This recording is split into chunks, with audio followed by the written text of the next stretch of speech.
Rosslyn Chapel, formerly known as the Collegiate Chapel of St. Matthew, is a 15th-century chapel located at the village of Roslin, Midlothian, Scotland. Rosslyn Chapel was founded on a small hill above Roslin Glen as a Catholic collegiate church in the mid-15th century. The chapel was founded by William Sinclair, 1st Earl of Caithness of the Scoto-Norman Sinclair family. Rosslyn Chapel is the third Sinclair place of worship at Roslin, the first being in Roslin Castle and the second in what is now Roslin Cemetery. The purpose of the college was to celebrate the divine office throughout the day and night and also to celebrate Holy Mass for all the faithful departed, including the deceased members of the Sinclair family. During this period the rich heritage of plain song or polyphony would be used to enrich the singing of the liturgy. An endowment was made that would pay for the upkeep of the priests and choristers in perpetuity, and they also had parochial responsibilities. After the Scottish Reformation, Roman Catholic worship in the chapel was brought to an end, although the Sinclair family continued to be Roman Catholics until the early 18th century. From that time the chapel was closed to public worship until 1861, when it was opened again as a place of worship according to the rites of the Scottish Episcopal Church. Since the late 1980s, the chapel has also featured in speculative theories concerning a connection of Freemasonry, the Knights Templar, and the Holy Grail. It was prominently featured in the 2003 bestseller The Da Vinci Code and its 2006 film adaptation. Rosslyn Chapel remains privately owned. The current owner is Peter St. Clair Erskine, 7th Earl of Roslin. Architecture. The original plans for Roslin have never been found or recorded, so it is open to speculation whether or not the chapel was intended to be built in its current layout. Its architecture is considered to be among the finest in Scotland. Construction of the chapel began on September 20, 1456, although it has often been recorded as 1446. The confusion over the building date comes from the chapel's receiving its founding charter to build a collegiate chapel in 1446 from Rome. Sinclair did not start to build the chapel until he had built houses for his craftsmen. Although the original building was to be cruciform in shape, it was never completed. Only the choir was constructed, with the retro chapel, otherwise called the Lady Chapel, built on the much earlier crypt believed to form part of an earlier castle. The foundations of the unbuilt nave and transept stretching to a distance of 90 feet were recorded in the 19th century. The decorative carving was executed over a 40-year period. After the founder's death, construction of the planned nave and transepts was abandoned, either from lack of funds, lack of interest or a change in liturgical fashion. The lower chapel should not be confused with the burial vaults that lie underneath Rosslyn Chapel. The chapel stands on 14 pillars, which form an arcade of 12 pointed arches on 3 sides of the nave. At the east end, a 14th pillar between the penultimate pair form a 3-pillared division between the nave and the Lady Chapel. The 3 pillars at the east end of the chapel are named, from north to south, the Master Pillar, the Journeyman Pillar, and most famously, the Apprentice Pillar. These names for the pillars date from the late Georgian period.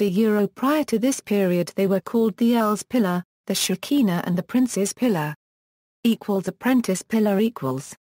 The Apprentice Pillar, or Prentice Pillar, gets its name from a legend dating from the 18th century, involving the master mason in charge of the stonework in the chapel and his young apprentice mason. According to the legend, the master mason did not believe that the apprentice could perform the complicated task of carving the column without seeing the original which formed the inspiration for the design. The master mason traveled to see the original himself, but upon his return was enraged to find that the upstart apprentice had completed the column by himself. In a fit of jealous anger, the master mason took his mallet and struck the apprentice on the head, killing him. The legend concludes that as punishment for his crime, the master mason's face was carved into the opposite corner to forever gaze upon his apprentice's pillar. The pillar is also referred to as the Prince's Pillar in an account of the Chapel of Roslin. On the architrave joining the pillar there is an inscription, Fortiest vinum fortiorist rex fortiors sant mulieres super omnia vincit veritas, wine is strong, a king is stronger, women are stronger still, but truth conquers all. Author Henning Clough-Corn has proposed that the pillar is representative of one of the roots of the Nordic Yggdrasil tree, prominent in Germanic and Norse mythology. He compares the dragons at the base of the pillar to the dragons found eating away at the base of the Yggdrasil root and, pointing out that at the top of the pillar is carved tree foliage, argues that the Nordic Viking association is plausible considering the many auxiliary references in the chapel to Celtic and Norse mythology. The general form of the pillar has been related to a type described by the French architect Hugues Viollet-le-Duc as a bunch of sausages. Carvings Among Roslin's many intricate carvings are a sequence of 213 cubes or boxes protruding from pillars and arches with a selection of patterns on them. It is unknown if these patterns have any particular meaning attached to them. Many people have attempted to find information coded into them, but no interpretation has yet proven conclusive. Unfortunately, many of these boxes are not original, having been replaced in the 19th century after erosion damage. One recent attempt to make sense of the boxes has been to interpret them as a musical score. The motifs on the boxes somewhat resemble geometric patterns seen in the study of cymatics. The patterns are formed by placing powder upon a flat surface and vibrating the surface at different frequencies. By matching these cladno patterns with musical notes corresponding to the same frequencies, the father and son team of Thomas and Stuart Mitchell produced a tune which Stuart calls the Roslin Motet. There are more than 110 carvings of green men in and around the chapel. Green men are carvings of human faces with greenery all around them, often growing out of their mouths. They are found in all areas of the chapel, with one example in the Lady Chapel, between the two middle altars of the east wall. Other carvings represent plants, including depictions of wheat, strawberries or lilies. The authors Robert Laumers and Christopher Knight have hypothesized that some carvings in the chapel represent ears of New World corn or maize, a plant which was unknown in Europe at the time of the chapel's construction. Knight and Laumers view these carvings as evidence supporting the idea that Henry I. Sinclair, Earl of Orkney, traveled to the Americas well before Columbus.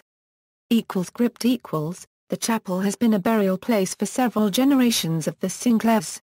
A crypt was once accessible from a descending stair at the rear of the chapel. This crypt has been sealed shut for many years, which may explain the recurrent legends that it is merely a front to a more extensive subterranean vault containing the mummified head of Jesus Christ, the Holy Grail, the treasure of the Templars, or the original crown jewels of Scotland. In 1837, when the second Earl of Roslin died, his wish was to be buried in the original vault. Exhaustive searches over the period of a week were made, but no entrance to the original vault was found and he was buried beside his wife in the Lady Chapel.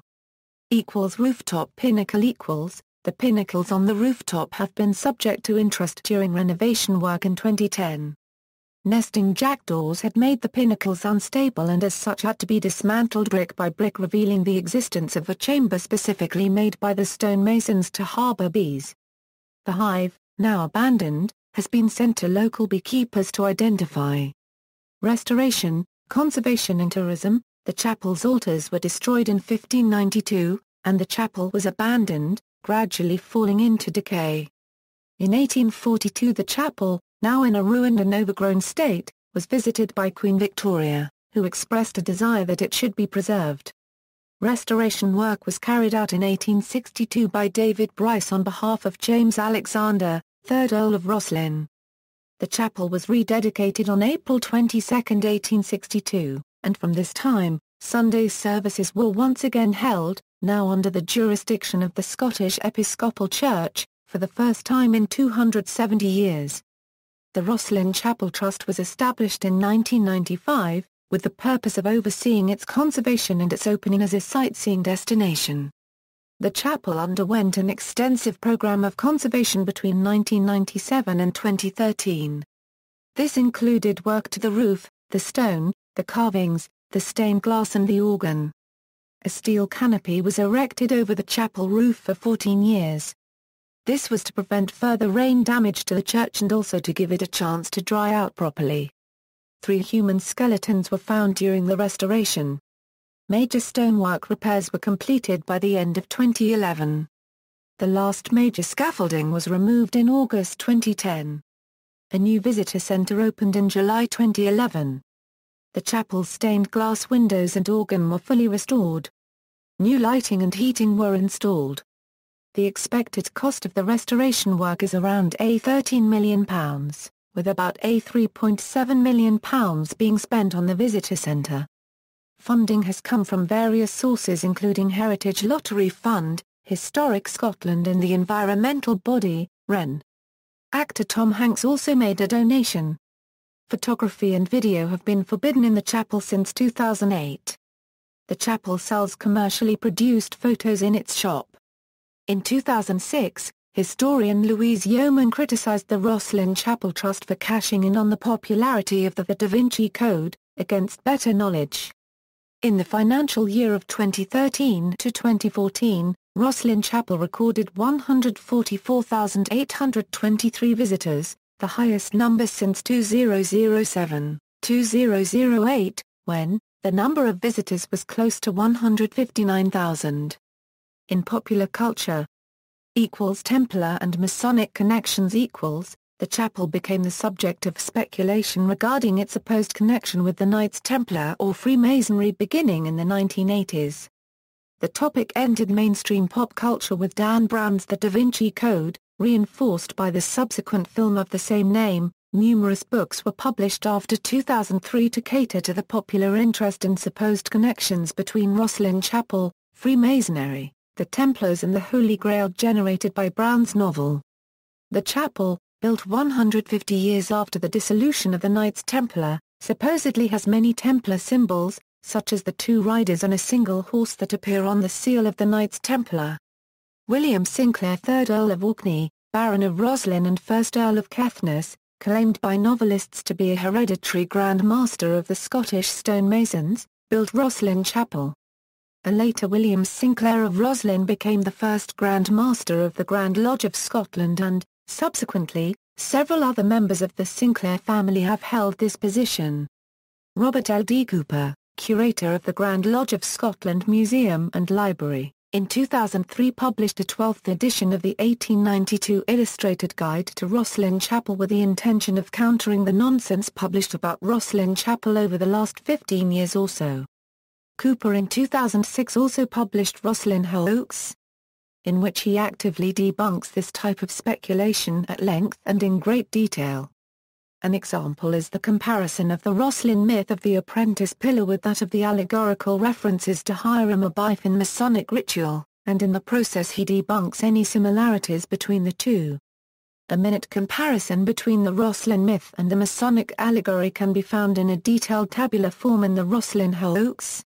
Cooper further debunks other claims of a connection between carvings within Roslyn Chapel and Scottish Freemasonry. The suggestion that the apprentice pillar is a physical reference to the entered apprentice degree of Scottish Freemasonry logically led to the conclusion that the other two pillars represented the Fellow of Craft degree and the Master Mason's degree. This association of three pillars in the east part of Roslyn Chapel with the 3 degrees of Scottish Freemasonry is impossible, given the fact that the third degree of Freemasonry was invented c. 1720, almost 300 years after Roslyn Chapel was founded. The claim that the layout of Roslyn Chapel echoes that of Solomon's Temple has been analysed by Mark Oxborough and Ian Robertson in their book, Roslin and the Grail. Roslyn Chapel bears no more resemblance to Solomon's or Herod's Temple than a house brick does to a paperback book. If you superimpose the floor plans of Roslyn Chapel and either Solomon's or Herod's Temple, you will actually find that they are not even remotely similar. Writers admit that the chapel is far smaller than either of the temples. They freely scale the plans up or down in an attempt to fit them together. What they actually find are no significant similarities at all. If you superimpose the floor plans of Roslyn Chapel and the east choir of Glasgow Cathedral, you will find a startling match. The 4 walls of both buildings fit precisely. The east choir of Glasgow is larger than Roslyn, but the designs of these two medieval Scottish buildings are virtually identical. They both have the same number of windows and the same number of pillars in the same configuration. The similarity between Roslyn Chapel and Glasgow's East Choir is well established. Andrew Kemp noted that the entire plan of this chapel corresponds to a large extent with the choir of Glasgow Cathedral as far back as 1877 in the Proceedings of the Society of Antiquaries. Many alternative history writers are well aware of this but fail to mention it in their books. As to a possible connection between the St. Clairs and the Knights Templar, the family testified against the Templars when that order was put on trial in Edinburgh in 1309. Historian Dr. Louise Yeoman, along with other medieval scholars, says the Knights Templar connection is false, and points out that Rosslyn Chapel was built by William Sinclair so that Mass could be said for the souls of his family. It is also claimed that other carvings in the chapel reflect Masonic imagery, such as the way that hands are placed in various figures. One carving may show a blindfolded man being led forward with a noose around his neck, similar to the way a candidate is prepared for initiation into Freemasonry. The carving has been eroded by time and pollution and is difficult to make out clearly. The chapel was built in the 15th century, and the earliest records of Freemasonic lodges date back only to the late 16th and early 17th centuries.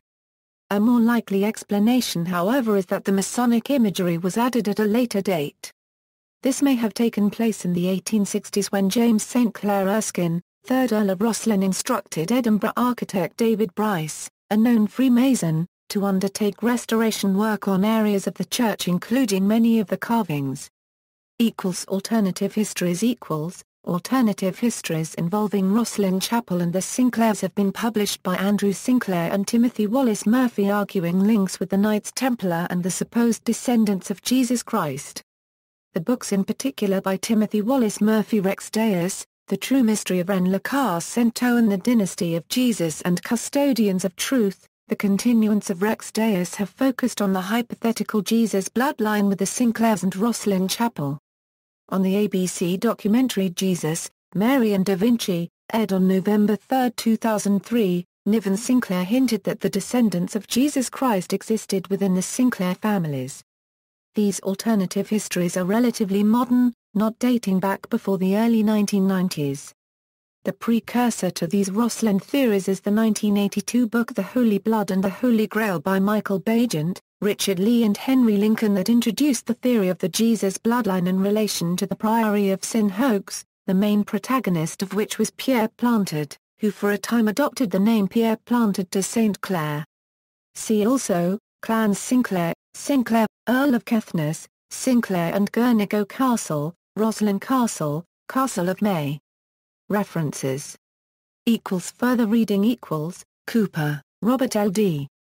The Roslyn Hoax. Lewis Masonic 2006. ISBN 0-85318-255-8. Forbes, Robert. An Account of the Chapel of Roslin, Hay, Richard Augustin, Genealogy of the St. Clairs of Roslin 1835. Thompson, John, The Illustrated Guide to Roslyn Chapel and Castle, Hawthornden & C., 1st ed.